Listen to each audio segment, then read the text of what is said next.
Hello friends, welcome to my tube life style. So இன்றைக்கி நம்ம chicken liver எப்படி பண்ணுறது தான் பார்க்க போகிறோம். ஸோ நான் ஒரு 1/4 கிலோ லிவர் எடுத்திருக்கேன், சாஃப்ட் லிவர், அண்ட் இது வந்து ஹார்ட் லிவர், கல்லீரல்னு சொல்லுவாங்க. ஸோ நம்ம ரெண்டுத்தையும் கலந்து தான் இன்றைக்கி பண்ண போகிறோம். ஸோ வாங்க வீடியோக்குள்ளே போகலாம். ஸோ ஒரு கடாயில் ஒரு 2 டேபிள் ஸ்பூன் எண்ணெய் ஊற்றிக்கிட்டு அந்த எண்ணெய் நல்லா காஞ்சதும் அதில் வந்து தேவையான ஸ்பைசஸ்லாம் ஆட் பண்ண போகிறோம். என்னென்னா கடுகு, சீரகம், சோம்பு, பட்டை, லவங்கம், கருவேப்பிலை அண்ட் ஒரு பச்சை மிளகா ஒரு காரத்துக்கு தேவையான அளவு போட்டு நல்லா அதை பொரிஞ்ச பிறகு ஒரு வெங்காயம் கட் பண்ணியிருக்கேன். அதை நல்லா உதிர்த்து இதில் போட்டு நல்லா வந்து வதக்கிக்கணும் ஃப்ரெண்ட்ஸ்.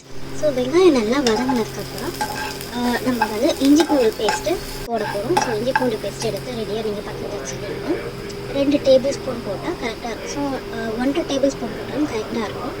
ஸோ நான் வந்து 1/4 கிலோ சிக்கன் லிவருக்கு 1 டேபிள் ஸ்பூன் இஞ்சி பூண்டு பேஸ்ட்டு நான் போட போகிறேன்.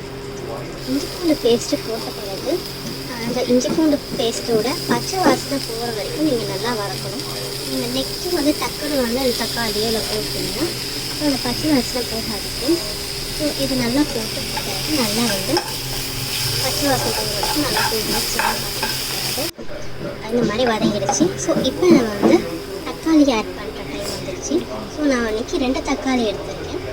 2 தக்காளி எடுத்து நல்லா வந்து போட்டு வதக்கி விடணும். ஸோ தக்காளி நல்லா வதங்கினதுக்கப்புறம் நம்ம என்ன பண்ண போகிறோம், உப்பு ஆட் பண்ண போகிறோம். ஸோ நான் வந்து இன்றைக்கி கல் உப்பு தான் எடுத்திருக்கேன். நீங்கள் சால்ட் உப்பு கூட எடுத்துக்கலாம். ஸோ நான் 1 டீஸ்பூன் கல் உப்பு போட்டிருக்கேன். இது போட்டு நெக்ஸ்ட் மசாலாலாம் ஆட் பண்ணலாம். மஞ்சத்தூள் ஒரு 1/4 ஸ்பூன், அதுக்கப்புறம் 1 டேபிள் ஸ்பூன் மிளகாத்தூள் போடுறேன். நான் வந்து 1 டேபிள் ஸ்பூன் போடுறேன். ஏன்னா எங்களுக்கு கொஞ்சம் காரமாக சாப்பிட்டா தான் பிடிக்கும்ன்றதுக்காக. இது வீட்டிலே அரைச்ச மிளகாத்தூள்ன்றனால நான் கொரியாண்டர் பவுடரில் எதுவும் போடல. ஏன்னா இதிலே வந்து கொரியாண்டரும் ஆட் ஆகிருக்கும். தென் கரம் மசாலா இது வந்து ஒரு 1/4 டீஸ்பூன் போடுறேன். கரம் மசாலா கண்டிப்பாக நீங்கள் போட்டிங்கன்னா அது ஒரு நல்ல டேஸ்ட் கொடுக்கும். ஸோ கண்டிப்பாக மறக்காமல் இதை போடுங்க ஃப்ரெண்ட்ஸ். ஸோ இதுக்கப்புறம் மசாலா நல்லா வந்து வதக்கணும். மசாலா வதக்கிறப்பயே கண்டிப்பாக கரைஞ்சிரும். ஸோ இது கருகாமல் இருக்கிறதுக்கு ஒரு கொஞ்சம் தண்ணி எடுத்து கொஞ்சம் அதில் ஆட் பண்ணிக்கிட்டிங்கன்னா மசாலா கருகாமல் இருக்கும். தேவையான அளவு தண்ணியை ஆட் பண்ணி அதுக்கப்புறம் நீங்கள் ஒரு 2 மினிட்ஸ் இந்த மசாலாலாம் நீங்கள் பச்சை வாசனை போகிற வரைக்கும் வதக்கிட்டிங்கன்னா நல்லாயிருக்கும்.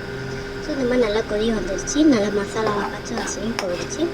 ஸோ இப்போ நம்ம கல்லீரலை மட்டும் ஆட் பண்ணி ஒரு 5 மினிட்ஸ் விட்டுருவோம் ஃப்ரெண்ட்ஸ். ஏன்னா கல்லீரலை வந்து வேகிறதுக்கு கொஞ்சம் டைம் ஆகும்.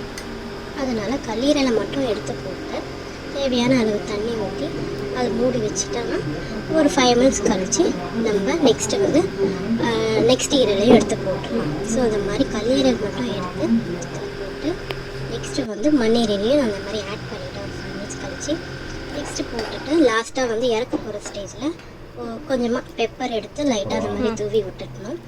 ஸோ பெப்பர் வந்து ஃபினிஷிங் டச்சில் நீங்கள் வந்து காரம் எப்படி இருக்குதுன்னு பார்த்து தூவி விட்டு நல்லாயிருக்கும். அண்ட் லாஸ்ட்டாக வந்து கொரியாண்டர் போட்டுடணும். கொரியாண்டர் லீவ்ஸ் போட்டுட்டு முடிஞ்சிருச்சு, அவ்வளோதான். அதுக்கப்புறம் இது வந்து நீங்கள் வச்சு சாப்பிட்றதுக்கு சாதம் அப்படி இல்லை இந்த மாதிரி நீங்கள் தோசை கூட வச்சு சாப்பிட்லாம். சூப்பராக இருக்கும். ஓகே ஃப்ரெண்ட்ஸ், நெக்ஸ்ட் வீடியோவில் மீட் பண்ணுறேன். பாய்.